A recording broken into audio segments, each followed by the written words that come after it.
चलो अब मैं शुरू करती हूं आपको नेक्स्ट पॉइंट, जिसका क्वेश्चन नंबर है 47 से लेकर 54 तक। एक साथ देखना बेटा।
देख लिया?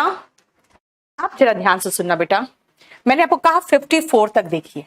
सबसे पहले मैं 54 में आपको 47, 49, 51 और 53 बताऊंगी। पहले नाउन की विशेषता कौन बताता है?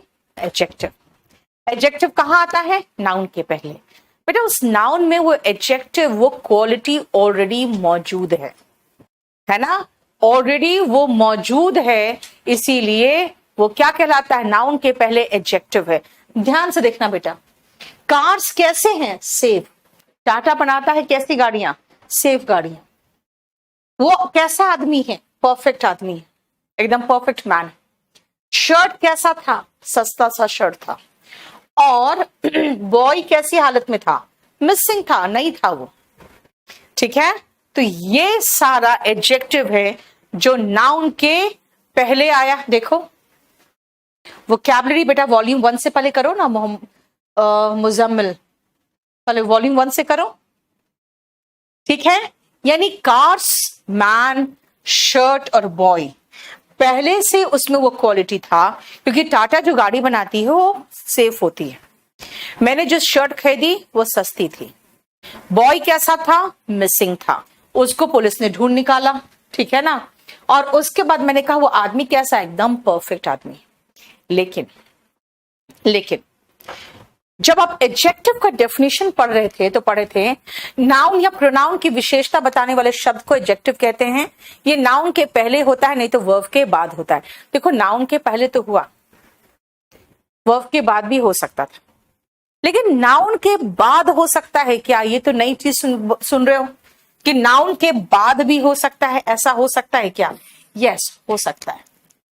48, 50, 52 एंड 54। ये देखो ध्यान से।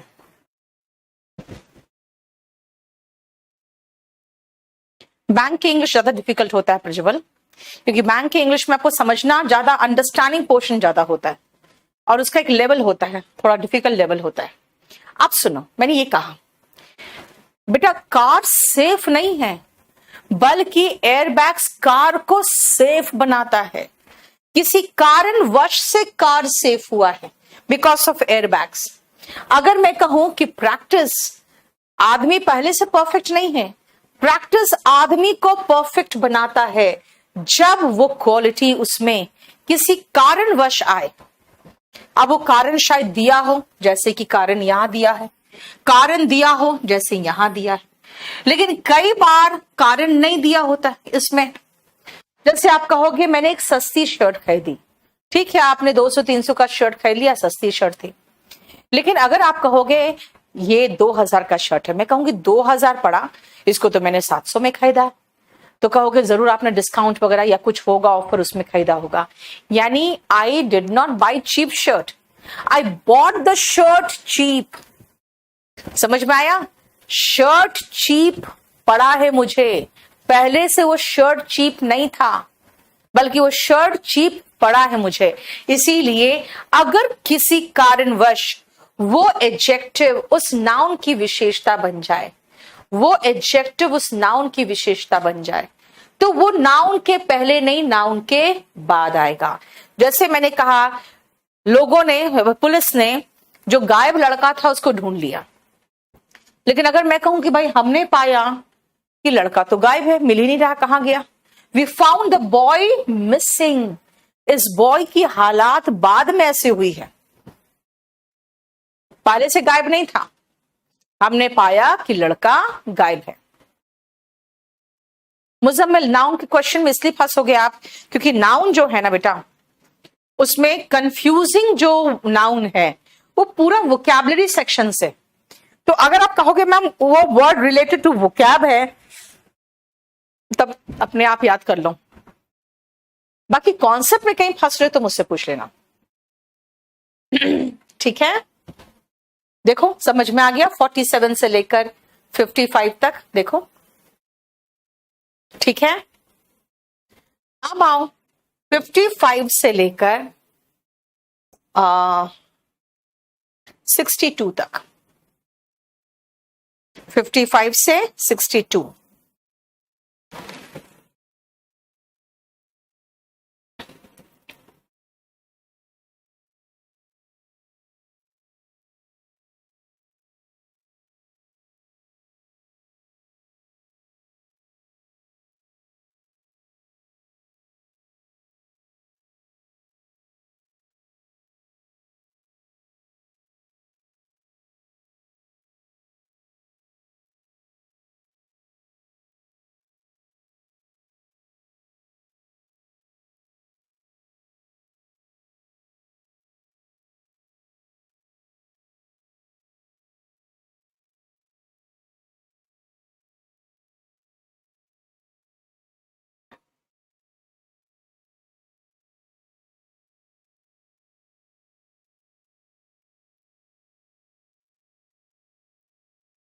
देख लिया? सुनो ध्यान से बेटा, अगर मैं कहूं मैं बीमार हूं, मेरा बेटा एक बार स्कूल से आया तो कहता है मैडम ने कहा है कि मैं बीमार हूं, उसके लिए बोलना आई एम सिक, क्योंकि उसको उसकी तबीयत ठीक नहीं थी, तो वो मैडम को कहा कि मेरी तबीयत ठीक नहीं, मैं बीमार हूं, तो कहती है इंग्लिश में बोलो आई एम सिक, तो कहता है आई एम सिक। मैंने कहा बेटा आई एम सिक नहीं होगा, आई एम इल बोलो। तो छोटा बच्चा था, उसमें बहुत छोटा था, तो कहता है तू मैडम है क्या? तो क्योंकि स्कूल में आज भी सिक वर्ड चलता है बेटा, सिक का जो नॉर्मल मीनिंग है ना अब थोड़ा चेंज हो गया है। जैसे कोई रेपिस्ट कहेंगे ही इज सिक, है ना, कोई किसी हमेशा गलत काम में लिप्त रहता है, मैं कहूंगी ही इज सिक, यानी सिक थोड़ा सा मेंटल लेवल पे चला गया है, मेंटली जो गंदा इंसान है उसको कहते हैं सिक माइंडेड, है ना, तो सिक बोल देते हैं। आप अगर बीमार की बात करोगे बेटा तो कहोगे I am ill, she is ill, ठीक है, यानी इल वर्ड ज्यादा अच्छा है। सिक चलेगा लेकिन वो एडजेक्टिव के रूप में, जैसे सिक माइंडेड बोला मैंने, सिक लीव बोल सकते हैं, है ना, इसीलिए सिक वर्ड आजकल बहुत कम लेवल पे ही चलता है। ठीक है बेटा, 54 में मैंने ये कहा कि इन लोगों ने पाया कि लड़का गायब है, पुलिस ने गायब लड़के को ढूंढ निकाला, यानी पहले से लड़का गायब था, उसको पुलिस ने ढूंढा, लेकिन जब सब लोगों ने ढूंढा तो कहा अच्छा लड़का कहाँ है ही नहीं। The police found the missing boy and they found the boy missing, मतलब लड़का गायब पाया गया।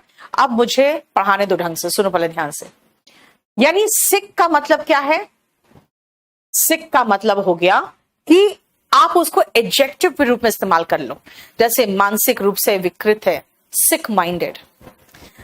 छुट्टी जो आप बीमारी के कारण लेते हो, सिक लीव, है ना, लेकिन अगर आप कहोगे बीमार हूं तो बेटर वर्ड होगा आई एम इल बोलो। आई एम सिक बहुत अच्छा नहीं होता, अब मॉडर्न इंग्लिश में तो नहीं लगाते। एक कहावत है इल गॉटन इल स्पेंट, देखो ये एडजेक्टिव है बेटा, एडजेक्टिव की विशेषता एडवर्ब बताता है। आप कहोगे इल गॉटन, अगर एडजेक्टिव है गॉटन तो नाउन कहां है? नाउन नहीं दिया इसीलिए क्योंकि वो कहना चाह रहा है जो भी धन संपत्ति पैसा कुछ भी आप गलत तरीके से कमाओगे तो गलत में खर्च होगा। इल गॉटन इल स्पेंट, इल गॉटन इल स्पेंट, एक कहावत है, इसको कहावत के रूप में याद रख लो। यहां पे इल स्पेंट का मतलब हो गया गलत चीजों में खर्च होगा, ठीक है। इल गॉटन इल स्पेंट को ऐसे याद रखना है। अब आओ नेक्स्ट, ध्यान से सुनना। He was timid, he was afraid, आराम से लगा लो, लेकिन दे आर टिमिड बॉयज कहना, अफ्रेड बॉयज नहीं। अब कहोगे मैम वर्ब के बाद तो आपने दोनों लगा दिया, वर्ब के पहले टिमिड बॉय लगा रहे हो, अफ्रेड बॉय क्यों नहीं लगा रहे हो? अफ्रेड बेटा वर्ब के बाद आएगा, लेकिन नाउन के पहले अगर अफ्रेड लगाओगे तो ये गलत हो जाएगा।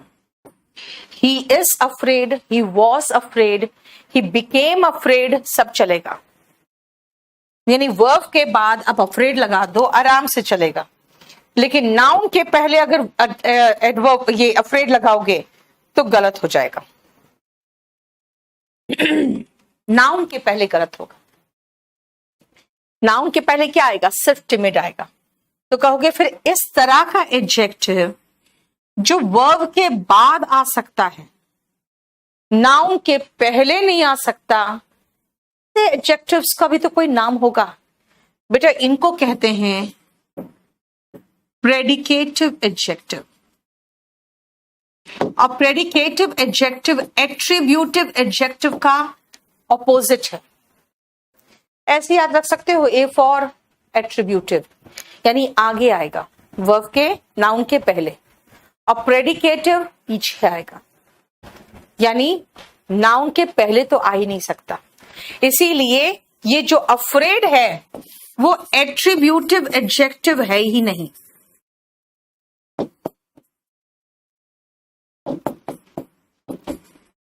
यानी ये नाउन के पहले आ ही नहीं सकता है। So what is attributive? जो नाउन के पहले आता है। प्रेडिकेटिव जो नाउन के बाद आता है, वर्ब के बाद आता है, नाउन के बाद नहीं, वर्ब के बाद आता है ना। तो ये उनमें से एक है, बहुत कम है, रेयर है, इसीलिए ज्यादा हम उसको लेकर नहीं चल रहे हैं। अब आओ, I live in a dash country, बेटा ये नाउन है। नाउन की विशेषता एडजेक्टिव बताता है, और इन दोनों में एडजेक्टिव फॉरेन है, अब्रॉड एडवर्ब है, एडवर्ब ऑफ प्लेस है, ठीक है। क्या बोला मैंने? नाउन के पहले क्या आएगा? एडजेक्टिव आएगा। फॉरेन कंट्री, फॉरेन का मतलब होता है जो वहां का नहीं है, विदेशी है ना, जो विदेशी है। फाइन। अगर मान लो किसी की जांच हुई शरीर की और पुलिस ने अंदर कुछ ऐसी चीज पाया जो हमारे शरीर का भाग नहीं है, तो कैसे बोलोगे इंग्लिश में? पुलिस ने एक बाहरी चीज को उसके शरीर में पाया, बताओ तो इसका इंग्लिश। पुलिस ने एक बाहरी चीज को उसके शरीर के अंदर पाया। ये क्या हो गया बेटा? आई लिव इन अब्रॉड नहीं होता है, ठीक है, आई लिव अब्रॉड कह सकते थे। जल्दी बोलना क्या होगा?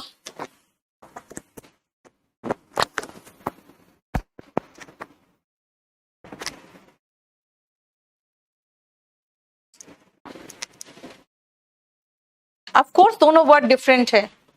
फॉरेन का मतलब विदेशी होता है, अब्रॉड का मतलब विदेश में हो गया। जल्दी बताओ।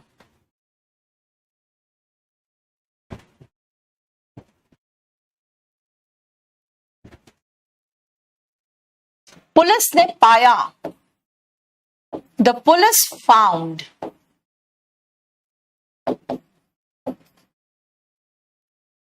अ फॉरेन पार्टिकल या फॉरेन एलिमेंट या फॉरेन ऑब्जेक्ट। क्यों फॉरेन ऑब्जेक्ट क्यों कहा? भाई वो शरीर का भाग नहीं था, कुछ और बाहर का चीज था जो स्मगलिंग करने के लिए अंदर रखा हुआ था। वो a foreign object in his body.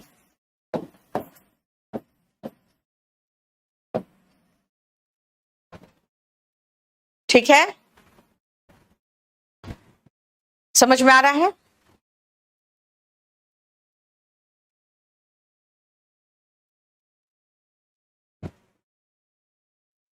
अभी जैसे आप कह रहे थे कि कुछ लोग धरना प्रदर्शन कर रहे हैं, है ना? अब अगर मैं ये कहूं कि वो लड़के कायर विद्यार्थी नहीं है, अगर मैं ये कहूं वो लड़के कायर विद्यार्थी नहीं है, तो बताओ मुझे टिमिड और अफ्रेड में से कौन सा वर्ड यूज करोगे? मैं कह रही हूं वो लड़के कायर विद्यार्थी नहीं है, कैसे बोलोगे?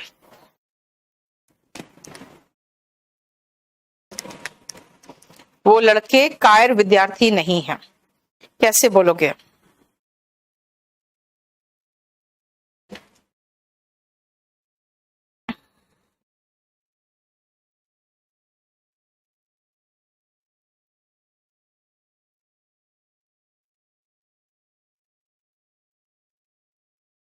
यस, देखो मैंने दो शब्द दिया था बेटा, वे लड़के कायर विद्यार्थी नहीं है, यानी मैंने ऐसे कहा आपको,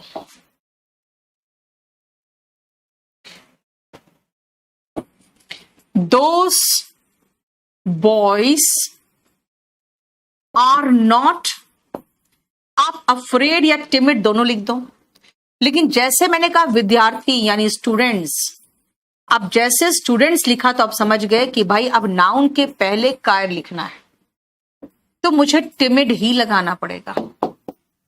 अगर मैं स्टूडेंट्स हटाती तो कह सकती थी those boys are not timid या those boys are not afraid, है ना? लेकिन अगर मैं स्टूडेंट्स के पहले लगाना चाहती हूं ना, तो मैं अफ्रेड नहीं लगा पाऊंगी। क्यों?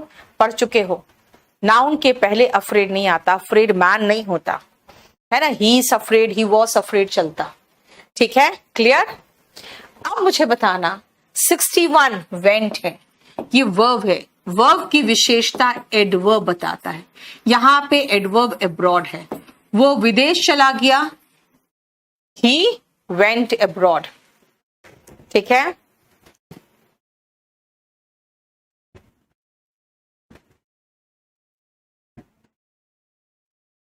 अब मुझे एक सेंटेंस का ट्रांसलेशन बताना।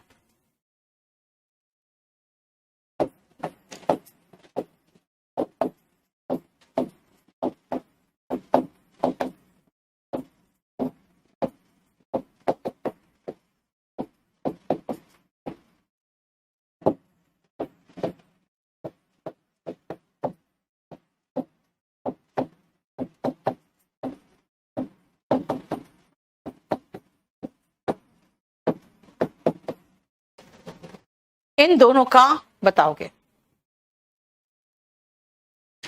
ट्रांसलेशन। वह विदेशी भूमि में रहता है,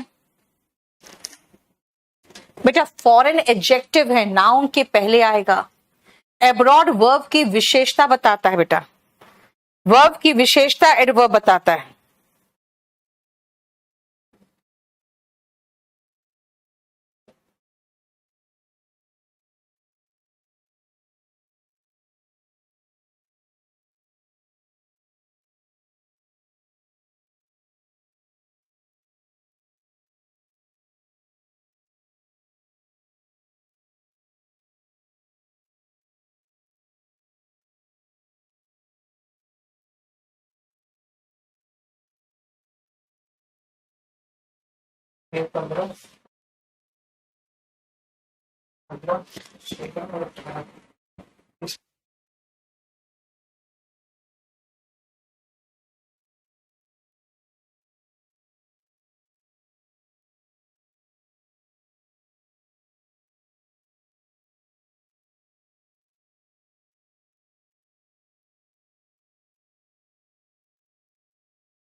वेरी गुड।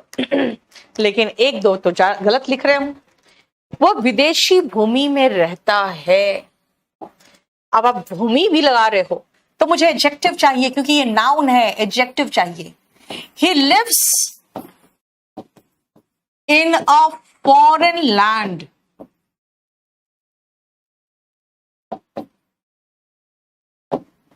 वो विदेश नहीं जा सकता। ही कैन नॉट गो।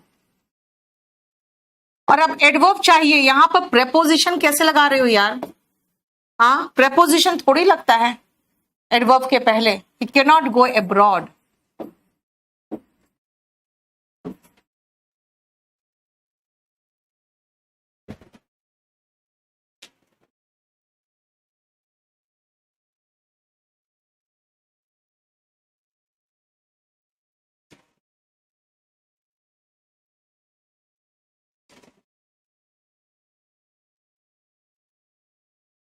ठीक है, clear?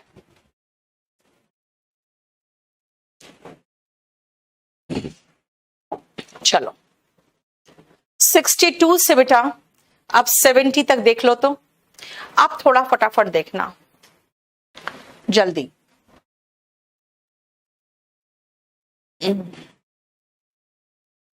He lives in a foreign land.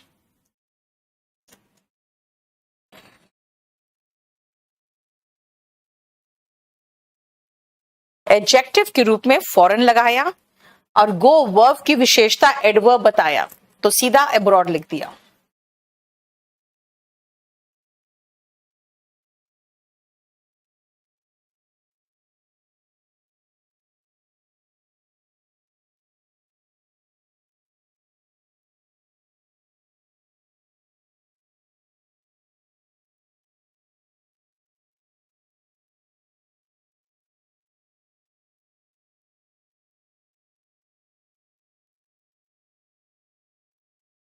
ठीक है, चलो देखो ध्यान से बेटा।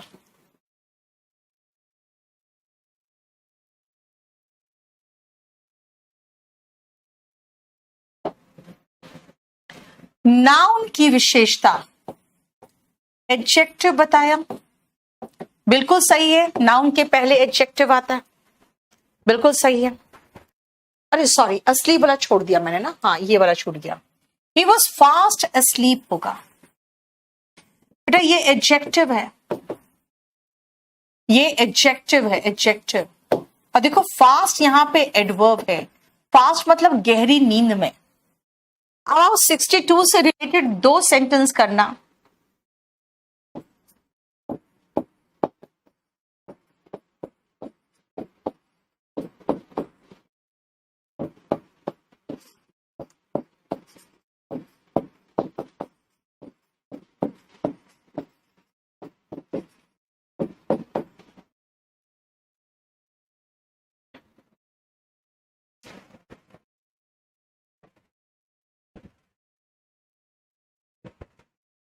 मैं सो गया बेटा। सो गया का इंग्लिश जो होता है ना, वो होता है fall asleep। सेकेंड फॉर्म हुआ fell asleep।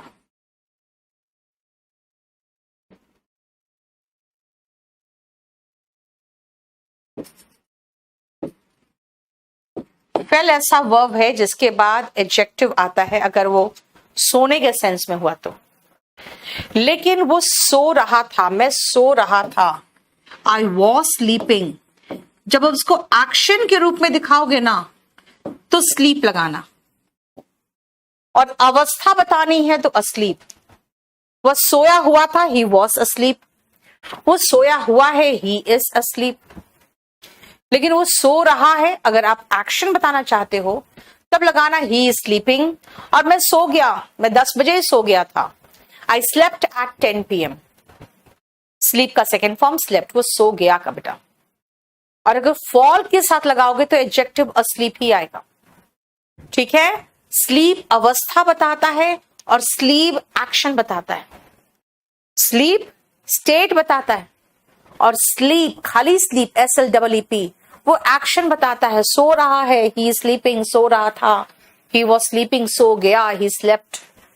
मैं 10 बजे सो जाती हूँ, आई स्लीप एट 10 PM। ठीक है, समझ में आया? अब आओ नेक्स्ट पॉइंट, ध्यान से सुनना। अगर मैंने कहा कि भाई नाउन की विशेषता बतानी है तो एडजेक्टिव से बता दो। कैसा एथलीट है? भाई सक्षम एथलीट है, बता दो, सही है, हो गया, खत्म। नाउन की विशेषता बतानी है, एडजेक्टिव से बता दीजिए, और एडजेक्टिव कहां आएगा? नाउन के पहले आएगा, फाइन। लेकिन मैं यहां नेक्स्ट में इस नाउन की विशेषता नहीं बता रही, मैं कह रही हूं वो ऐसा बिजनेसमैन है जो अपने डीलिंग्स में ऑनेस्ट है। तो ऑनेस्ट इन हिज डीलिंग्स को अगर एक साथ नहीं लगाओगे तो सेंटेंस सही थोड़ी दिखेगा, है ना? क्लियर? नेक्स्ट, कैपेबल एथलीट तो है, लेकिन अगर मैं कहूं कि भाई ये अब बिजनेसमैन हो गया, वो ऐसा एथलीट है, he is an athlete capable of winning, यानी ये कैपेबल वर्ड किसके लिए है? जीतने में गोल्ड मेडल जीतने के में कैपेबल है, उसके लायक है। तो कई बार एडजेक्टिव किसी एक्शन, किसी नाउन के पहले नहीं आके कहीं और आता है, according to meaning of the sentence, according to the meaning of the sentence. ठीक है, मैं 2 सेंटेंस देती हूं।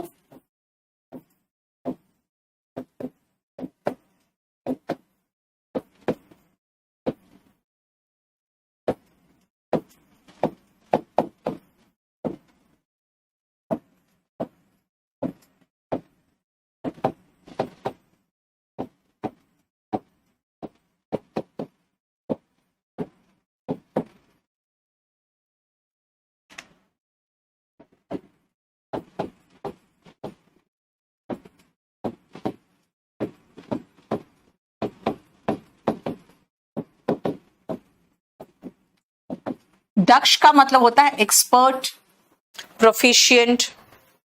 अभी आप एक्सपर्ट ही लिखो, ज्यादा कुछ लिखने की जरूरत नहीं।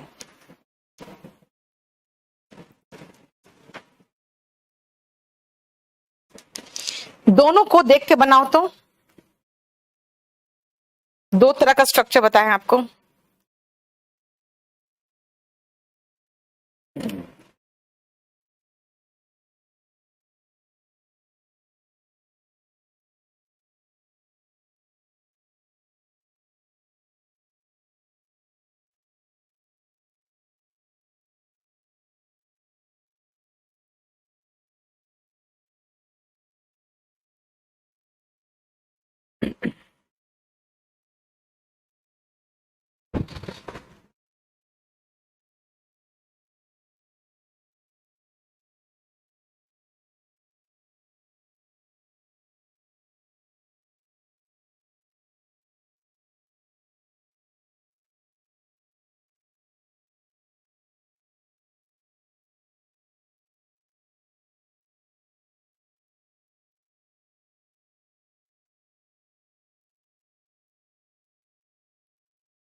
हो गया?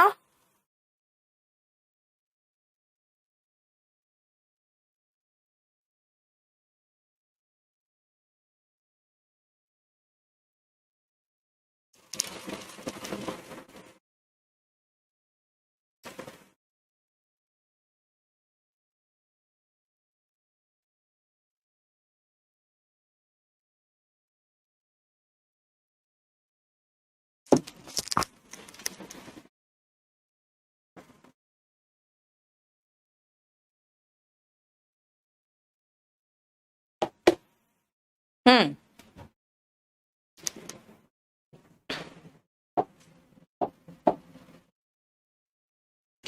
वह एक दक्ष वक्ता है। वक्ता मतलब ओरेटर, यार कुछ नहीं आता तुम लोग को, गधे हो तुम लोग। बात है ना, हिंदी आती है ना इंग्लिश आती है। ओ हाँ, ओरेटर सुनने के बाद ओ हाँ, मतलब कुछ नहीं आती तुम लोग को। ठीक है, तुम लोग मेरे स्पोकन वाले बच्चों से भी बदतर हो। But he is an expert orator.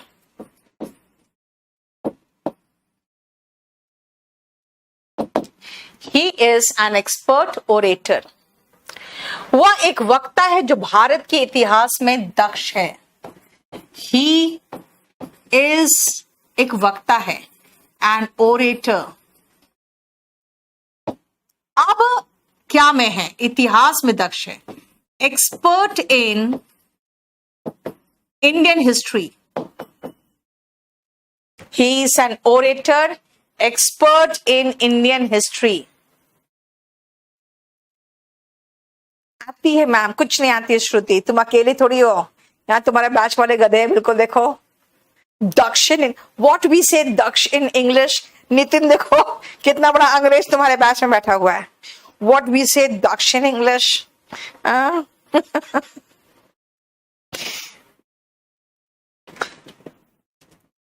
सब गधे, ना हिंदी आती ना इंग्लिश आती। अंडरस्टूड?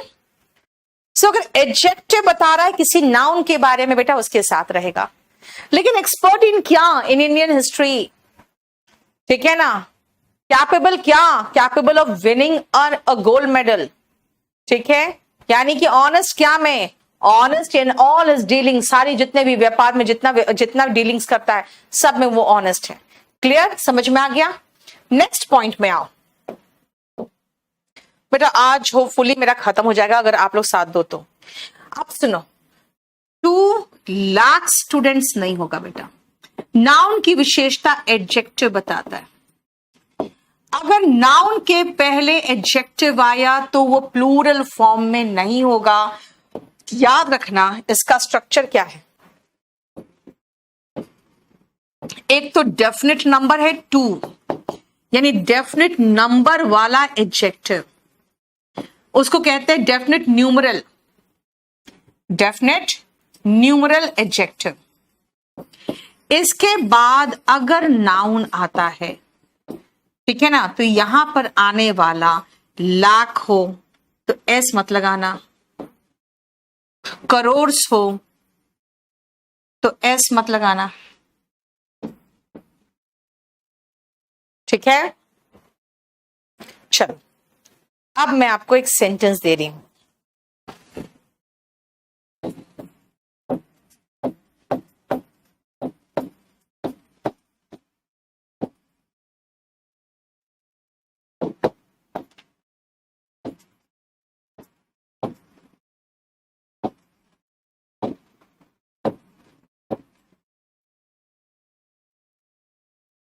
हम हिंदी में लिखेंगे मिलियन, नहीं तो तुमने इंग्लिश में फिर वही उठा के लगा दोगे।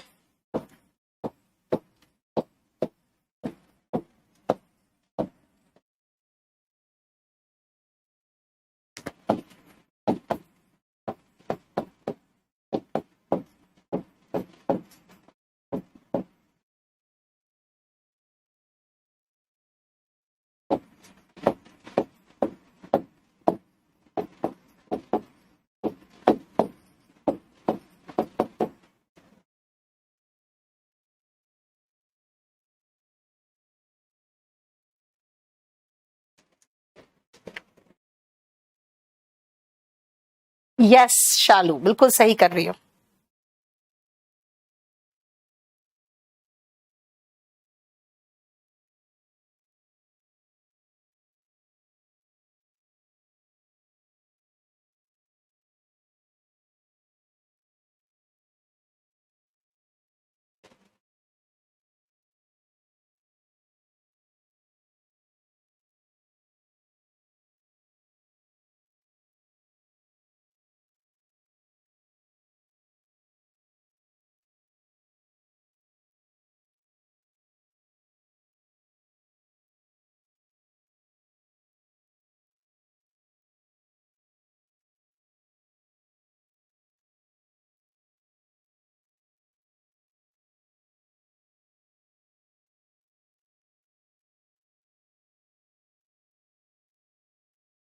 ठीक है, बिल्कुल सही बेटा। मैंने मिलियन कहा, करोड़ कहा, उनको कहा भाई।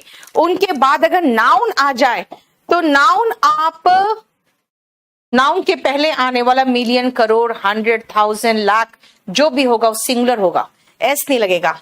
He has 10 million subscribers. He has 10 million subscribers. उसने 5 करोड़ रुपए दान कर दिए. He donated 5, बेटा करोड़ मत लिखना, करोड़ रुपीस,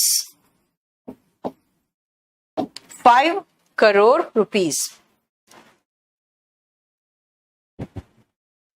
ठीक है, देखो मैंने कहा आखिर में नाउन है और उसके पहले एक डेफिनेट नंबर दिख रहा है आपको, तो उसके साथ आने वाला मिलियन, करोड़, लाख, 100,000 कुछ भी हो, अगर नाउन के पहले आ रहा है बेटा तो उसमें एस मत लगा देना.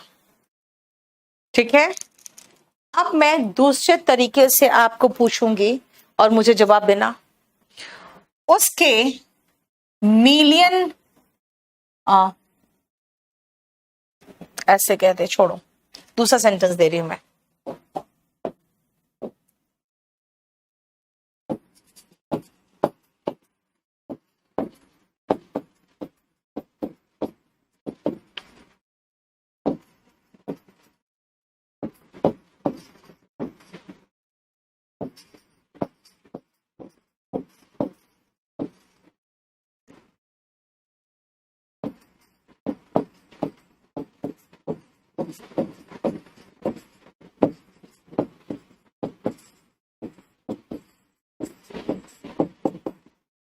बताओ.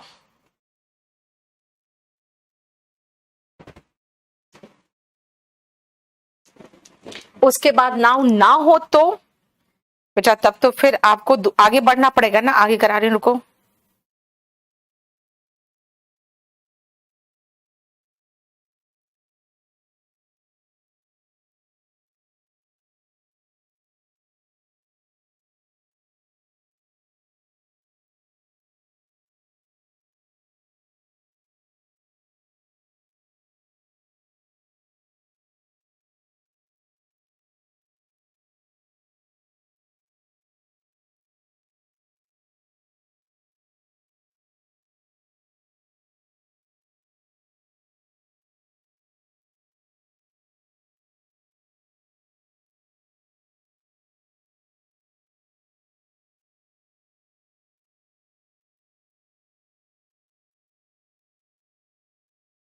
यस, अब देखो बेटा, अब मैं आ गई हूं 68 में.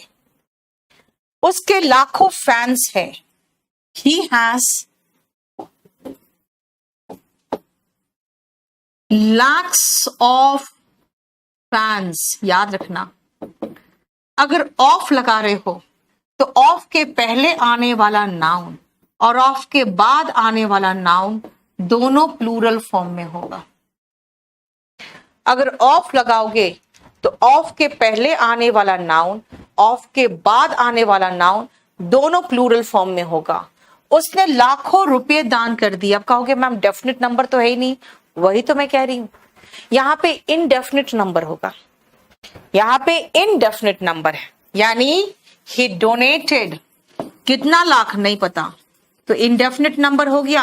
अब ऑफ लगाओ, आगे भी प्लूरल, लैक्स ऑफ रुपीस, अब पीछे भी प्लूरल, रुपी नहीं होगा, लैक्स ऑफ रुपीस.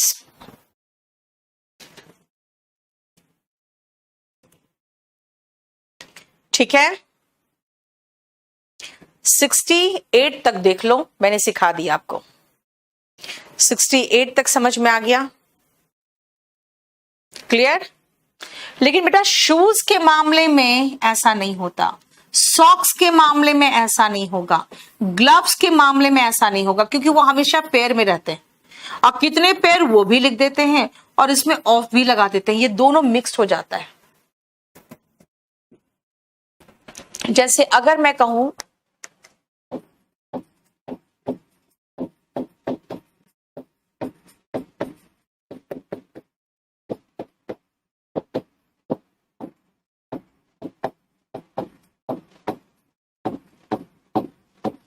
दस्ताने का मतलब हो गया ग्लव्स.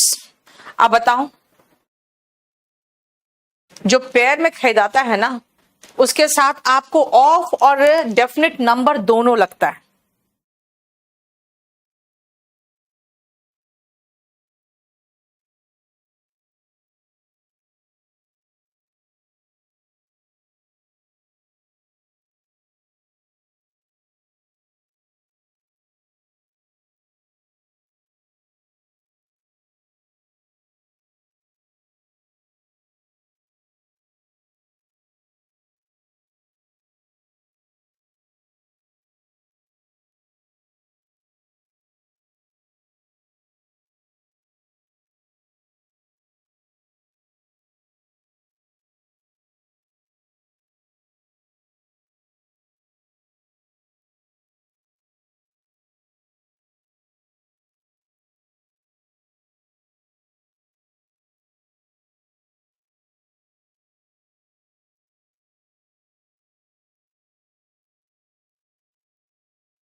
एक मिनट रुकना बेटा।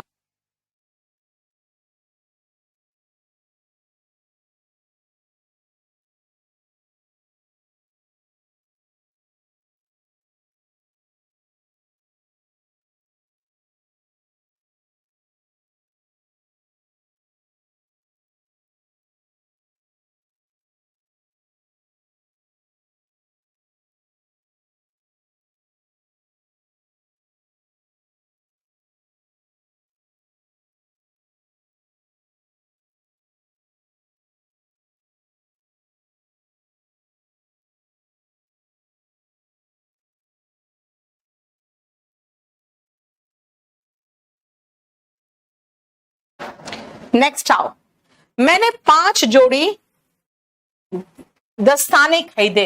अब देखो बेटा 5 जोड़ी दस्ताने है ना, इसको 2 पेयर नहीं लिखना है, 2 पेयर्स लगाना। यहां पे 2 पेयर्स ऑफ शूज होगा, पेयर नहीं, 2 है तो पेयर्स होगा।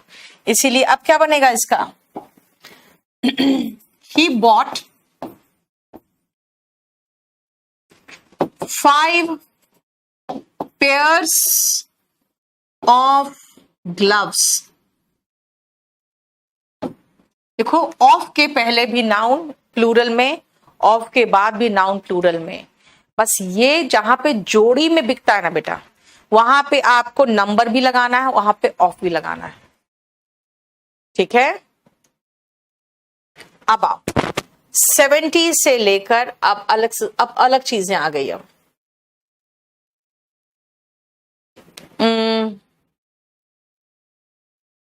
79 तक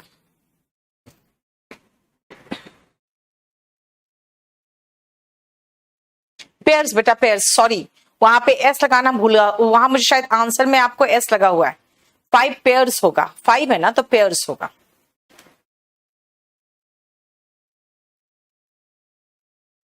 कोमल, नितिन,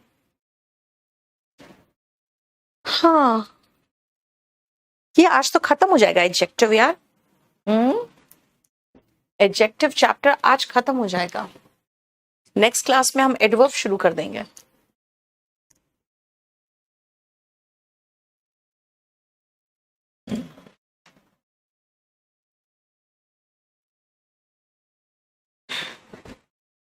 हो गया, चलो।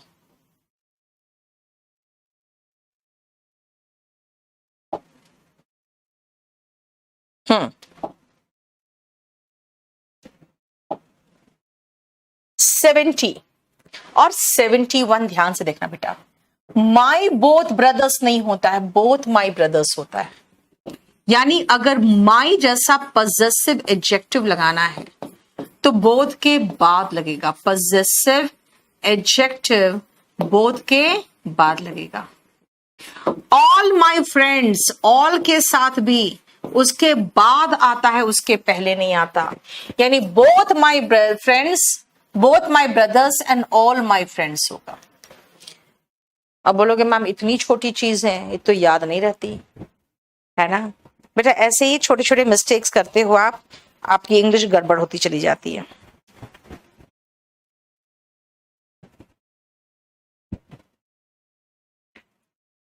समझ में आया? Clear? All my friends and both my brothers.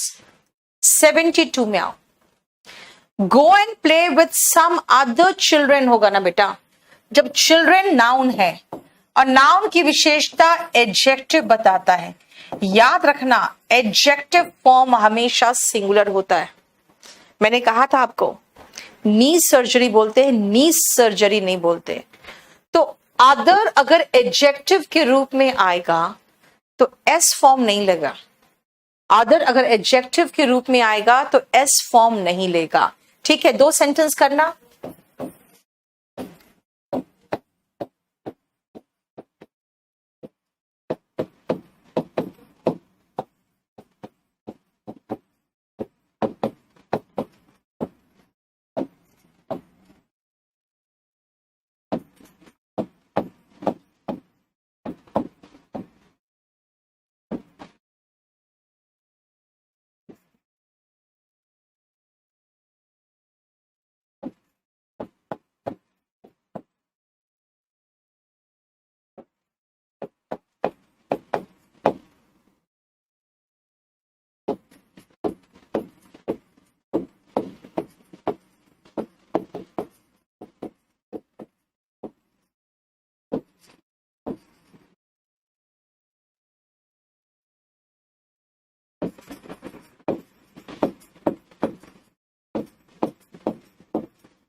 अभ्यर्थी का मतलब होता है कैंडिडेट,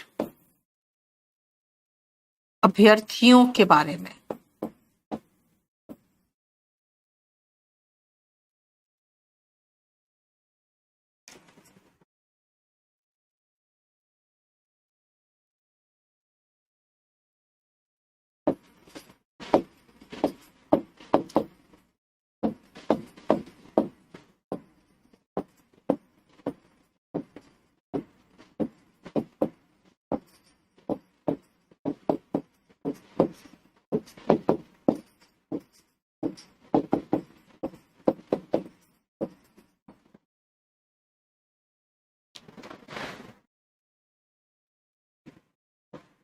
पास कर गए बेटा, पास्ट टेंस है, वर्ब का सेकंड फॉर्म लगाओगे।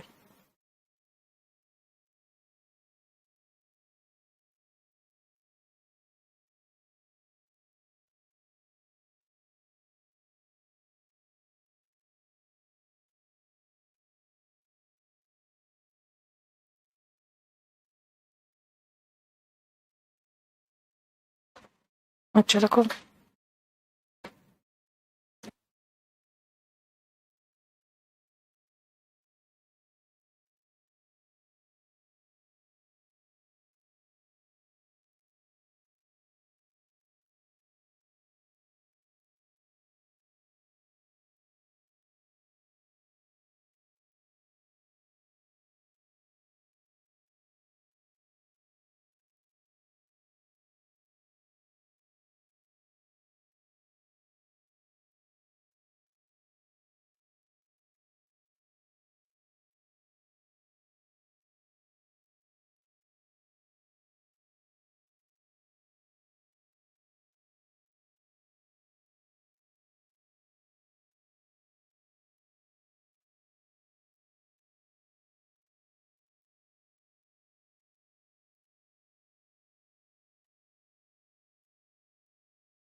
मेरे सारे दोस्त पास हो गए, मेरे सारे दोस्त, ऑल माई फ्रेंड्स पास्ट। मेरे दोनों दोस्त दिल्ली पहुंच गए, दोनों दोस्त, बोथ माई फ्रेंड्स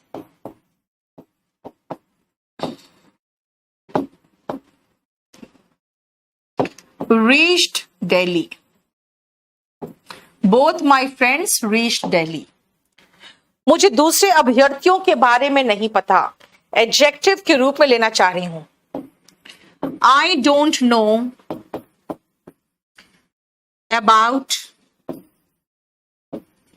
दूसरे अभ्यर्थी, अदर कैंडिडेट्स। बेटा नाउन लगा रहे हो कैंडिडेट्स, तो उसके पहले अदर लगाओगे, अदर्स मत लिख देना।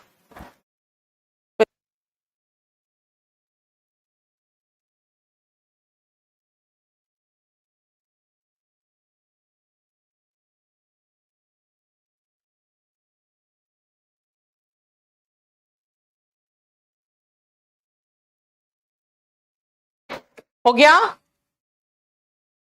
समझ में आया? बेटा जब एडजेक्टिव के रूप में आता है ना, तो वो सिंगुलर फॉर्म में होगा।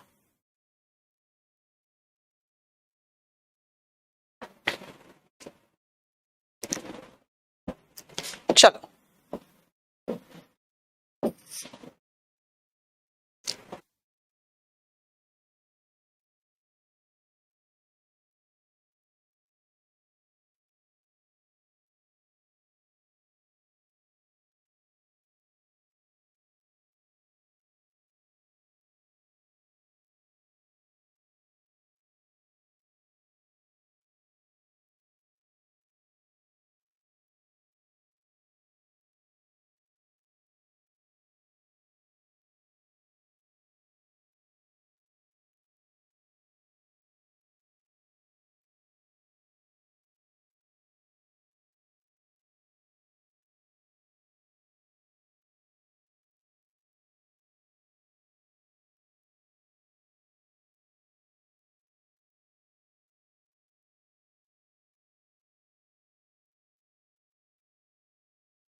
चलो अब सुनो, go and play with some other children में बेटा ये नाउन की विशेषता एडजेक्टिव बता रहा है, तो एडजेक्टिव सिंगुलर फॉर्म में होगा। लेकिन अगर मैं कहूं ही इज हैप्पी, लेकिन अदर्स होगा ना अब, क्योंकि देखो ये वर्ब के लिए अगर हम सब्जेक्ट के प्लेस पे लगा रहे हैं, तो बेटा सब्जेक्ट के प्लेस में नाउन और प्रोनाउन आता है, और नाउन और प्रोनाउन तो प्लूरल सिंगुलर हो ही सकता है ना? क्लियर? और नेक्स्ट बेटा, हम आपके पास कितने हाथ है? बोलोगे एक राइट हैंड है and the other is left hand, यानी द अदर का मतलब हुआ, देखो, he held the bag in one hand and the child in the other. अब ये द अदर का मतलब क्या है? The second out of two, one hand the other hand, one leg the other leg, one eye the other eye, यानी the other का मतलब है the second out of two, the second out of two, the other.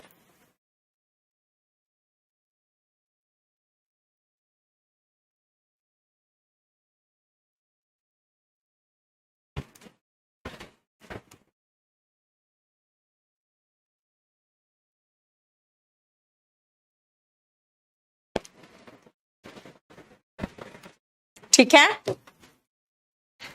He is said but the other traders, again noun आ गया तो adjective के रूप में आ रहा है। डजंट मैटर, एडजेक्टिव रूप में तो अदर्स होता ही नहीं है। द अदर का मतलब the second out of two. आप कहोगे मैम द अदर्स का मतलब या अदर्स का मतलब, भाई बाकी लोग, अदर्स मतलब बाकी लोग, और अदर द अदर, दो है तो वन फिंगर द अदर।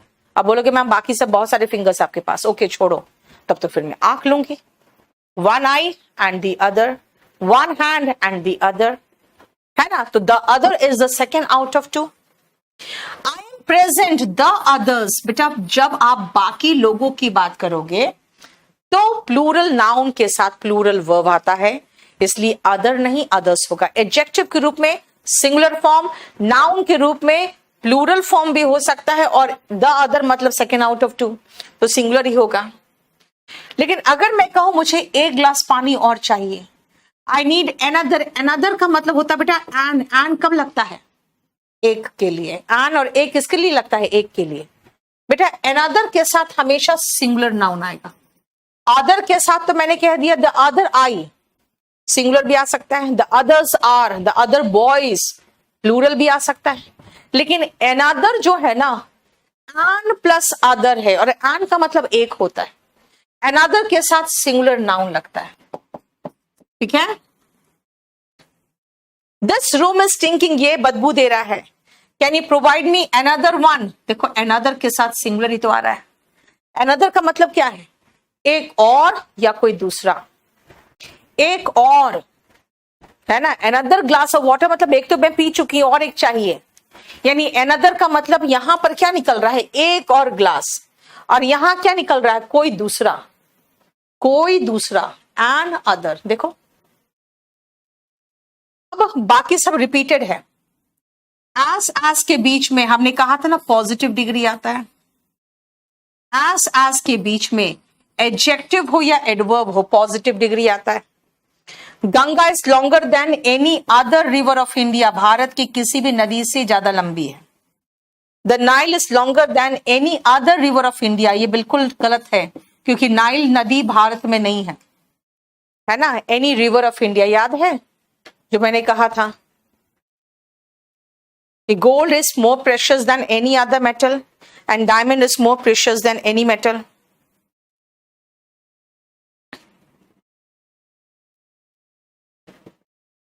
ठीक है, हमारा एडजेक्टिव खत्म हो गया।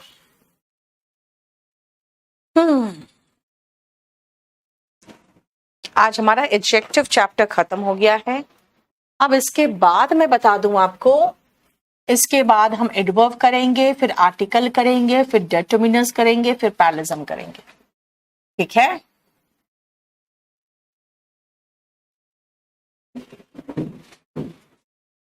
आप एक काम करें, आज यहीं तक रहने दो, आज मैं बहुत भयंकर थक गई। हमारा एडजेक्टिव चैप्टर खत्म हो गया, हम वोकैबुलरी कर लेंगे। हमको आपको अभी तो 20 तक वोकैब कराना है, फिर उसके बाद 1 to 10 कराना था, ठीक है। प्लीज, नहीं समझ में आ रहा है, चलो इतना ही रहने दो।